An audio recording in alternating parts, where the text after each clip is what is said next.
Hello everyone, Charles Watts here, the Arsenal correspondent at Goal, joining you on match day. We are there. It is Thursday, Arsenal back in action, hoping to book their spot in the quarterfinals of the Europa League. 3-1 they lead after that victory in Athens last week, but given what happened against Olympiacos just over a year ago at the Emirates, no one will be taking anything for granted this evening. Olympiacos, of course, have won on each of their last two visits to the Emirates Stadium, so this is not done and dusted just yet. But Arsenal have got a very, very commanding advantage thanks to that performance in Athens last week and those two pretty late goals from Gabriel and then Mohamed Elneny.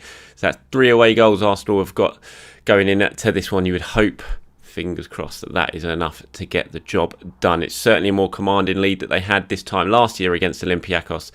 And you think that is going to prove to be very, very advantageous for Mikel Arteta's side. So I thought I'd pop on today, talk a little bit about that. First of all, apologies for yesterday's live stream that I did after the press conference. In fact, it cut off very abruptly. Apologies for that. It wasn't the Wi-Fi went down, it was my phone went off and it just seemed to cut everything out. So apologies for that. I will pop back on and do another Q&A very, very soon on here. Hopefully I'll be doing one tonight as well, during the warm-ups as usual. As long as I get to the Emirates on time, I will try and do my usual live broadcast, reacting to the team news and showing you the warm-ups. So feel free to ask me some questions when I do that. So yeah, just a little apology for some technical issues that happened last night. Right, let's get into this one then. So what are we expecting tonight? Well, I think it's going to be, I'd say it'll be a night of tension, but you would hope if Arsenal can get themselves an early goal, that will calm any nerves that they had, and they should book their spot through to the quarterfinals fairly comfortably.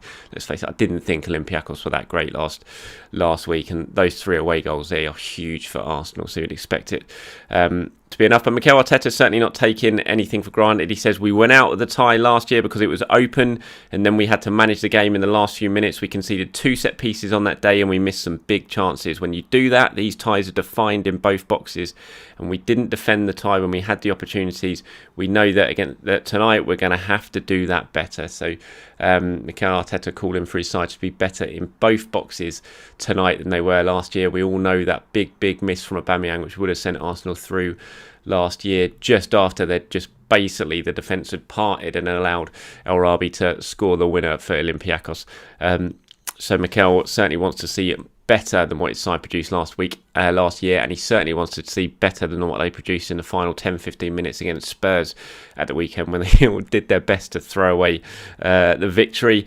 He was asked that, what do you need to do differently tonight than you did in those final stages against Tottenham? And he said, everything different to what we did on Sunday against 10 men. Stop giving simple balls away, stop putting ourselves in trouble, and have a clear direction of where we want to be, and to have the ball in those last minutes. Play simple and be sure that we can win and manage the situation much better than we did on Sunday.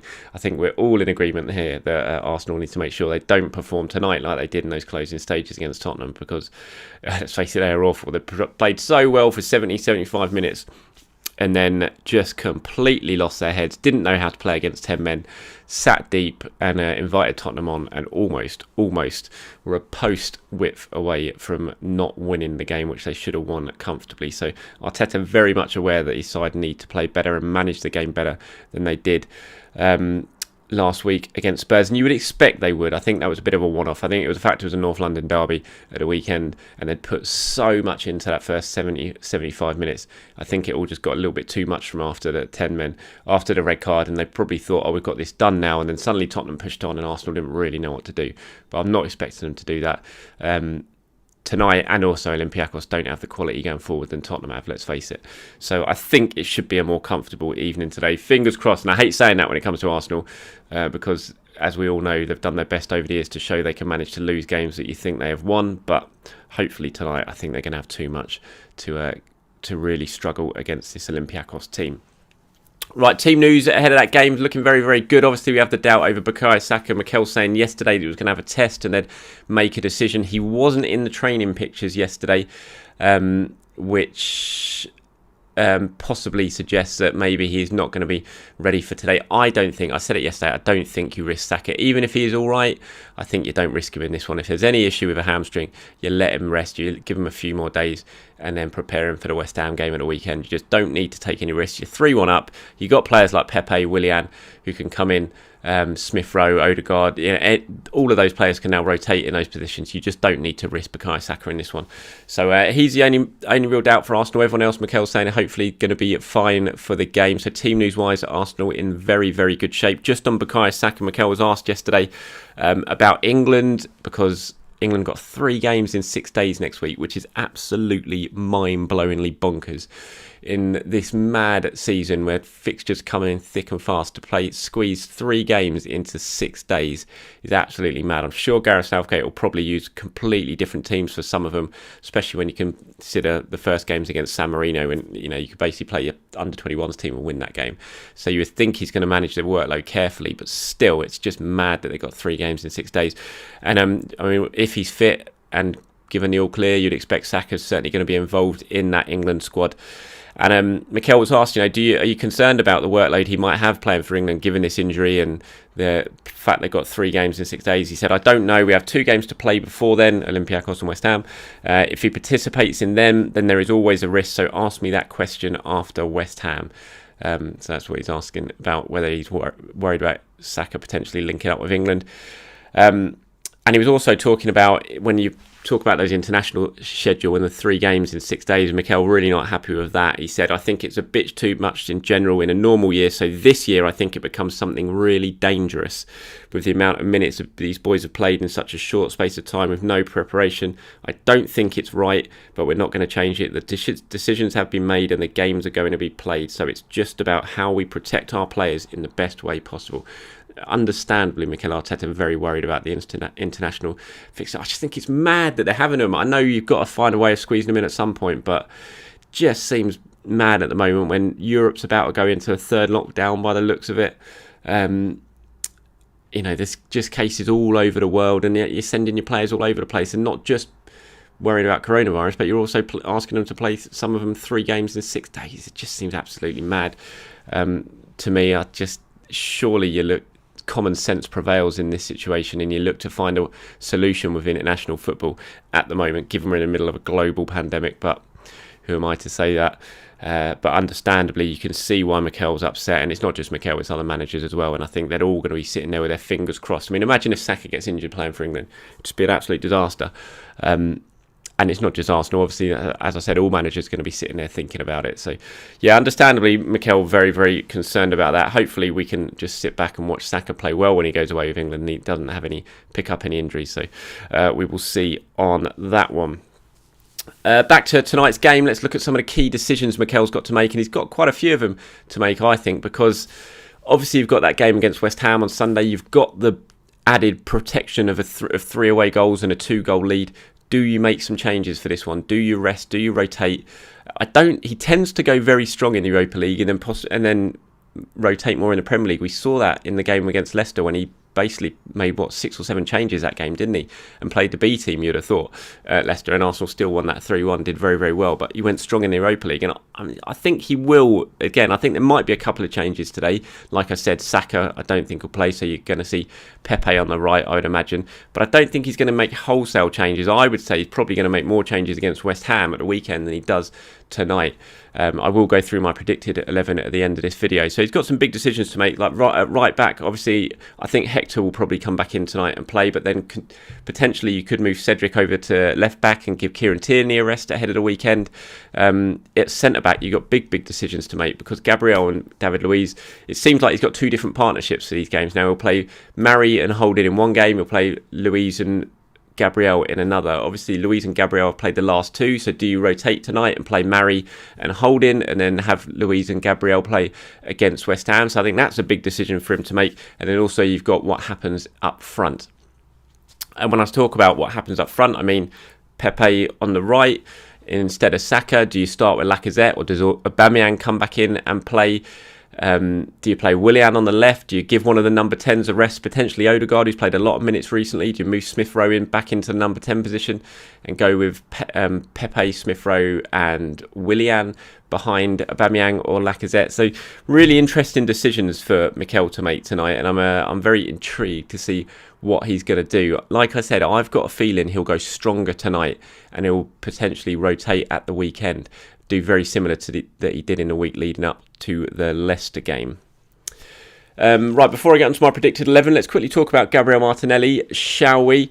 There's potentially an opportunity for him tonight as well. You think he didn't even make the squad last time out. You'd expect, given Arsenal's lead, he could come back in for this one and potentially not start, but certainly get some minutes and feel like it is an opportunity for him. Mikel was speaking about him yesterday. He said, look, he's done everything perfectly. He trains incredibly well every day and his attitude couldn't be better. He's really disappointed that he's not been playing more, obviously, and I have spoken to him, but he needs to be a little patient. He had some minutes, he had some games as well, and it's true that competition for the front places is very tough, very tough. He needs to be patient and he will get his chance. Now, I think what's important when Mikel says that and says it publicly, you will get his chance, is that you do at some point give him his chance. And tonight feels like the perfect opportunity to give him some minutes. And I'm not saying start him, although I'm sure lots of you would like to see him start. But certainly, give him half an hour at the end if you're not going to start him. Just bring him in, make him feel more involved, that he's not completely out in the cold at the moment. I think that's very important in terms of man management when it comes to younger players, especially someone like Martinelli, who had such a high early on and now is having a little bit of a struggle when it comes to game time. So I think you've got to make him feel involved and keep him really feeling like he's part of the squad. And tonight, to me, feels like a really good opportunity. Like I said, not necessarily to start, but certainly in the second half, if Arsenal have got this game won pretty comfortably, or even if they haven't, if they're still just a couple of goals up, you bring Martinelli on for the last hour, give him a decent chunk of time, not just 10 minutes at the end, like 13 minutes like he got against Benfica in Rome, but give him a good half an hour to show what he can do and make him feel like he's part of this team again. So for me, that's a real big opportunity for Martinelli to get some of the minutes that we're all hoping and craving to see him at play, and hoping that he can take them and put on a good showing for himself, which will then hopefully, you think, put him more in the thinking for Mikel Arteta's plans between now and the end of the season. Right, before I go today, let's quickly talk about a predicted 11, shall we now? As I always say at the start of this, remember, this isn't based on information that I've got from Arsenal or from Mikel Arteta or anything like that. This isn't the team that I want to see. I'm predicting the team that I think Mikel Arteta will go for. And as always, please do put your comments in down below in terms of what you want to see from Arteta tonight, and give me your starting 11s. Always intrigued and interested to read through them. I will try and reply to as many as possible when I get time at some point during the day. So this is what I think. As I said, I've got a feeling he's going to go pretty strong tonight and potentially rest some players at the weekend against West Ham. So here's my 11 for tonight's game. I'm going to go obviously with Bernd Leno in goal. I know a few of you said shouldn't Matt Ryan start today, but no, I think at the moment you play Bernd Leno in goal. I think Bellerin's going to come back in right back. I think he'll probably stick with Gabriel and Luiz today, and that to me points towards Marion Holding playing at the weekend. So I'm going to say a back four of Leno, goalkeeper Leno, back four of Bellerin, Luiz, Gabriel, and I'm going to go with Kieran Tierney continuing at left back. In midfield, I'm going to stick with a Granit Xhaka and Thomas Partey. Centre midfield, like I said, I think Mikel's going to go pretty strong tonight, and he's going to keep those two in and potentially might make changes with the likes of Ceballos coming in for the game against West Ham at the weekend. And then up front, I'm going to go with Nicolas Pepe on the right in place of Bukayo Saka. I think we might see Smith Rowe play at number 10 with Martin Odegaard given a bit of a rest. Then Willian at the left. And then the big one up front, I think Lacazette's going to keep his place and Aubameyang is going to be on the bench once again. Mikel was asked about Aubameyang at the weekend again last night. Some fresh quotes from him that you wouldn't have seen from the press conference yesterday because they didn't get released till 10:30 last night. He was just pressed a little bit more on Aubameyang and how he's feeling personally after what's happened, and he said, look, he's trained really well the last 2 days. He was smiling as usual, as we always expect from Aubameyang. It's all good. So Mikel very much feeling like this situation has now been resolved and put behind Arsenal and Aubameyang and that the striker himself and the captain is feeling very good. And we all saw the training pictures. He looked very happy during the week, and that's what we all want to see, in Aubameyang smiling, because when Aubameyang's happy, he plays well, and Arsenal need their captain to be playing well. But I just think we might see Lacazette start again tonight, and Aubameyang potentially come back into the starting 11 at the weekend at West Ham. So there you go, my predicted 11 one more time tonight. Leno, Bellerin, Luiz, Gabriel, Tierney, Xhaka, Partey, Pepe, Smith-Rowe, Willian and Aubameyang. Right, that's about it from me. Thank you for watching as always, everyone. I will pop back on later, like I said, as long as I get to the Emirates in time. I'm not stuck in that North London traffic on the Holloway Road. And I will do my usual live broadcast, reacting to the team news, showing you the warm-ups, and I'll do a bit of a Q&A as well. So whatever questions you got to ask me, please do fire away, and I will get involved there. And then thanks for watching, everyone. Enjoy the rest of your day, and I'll speak to you very, very soon.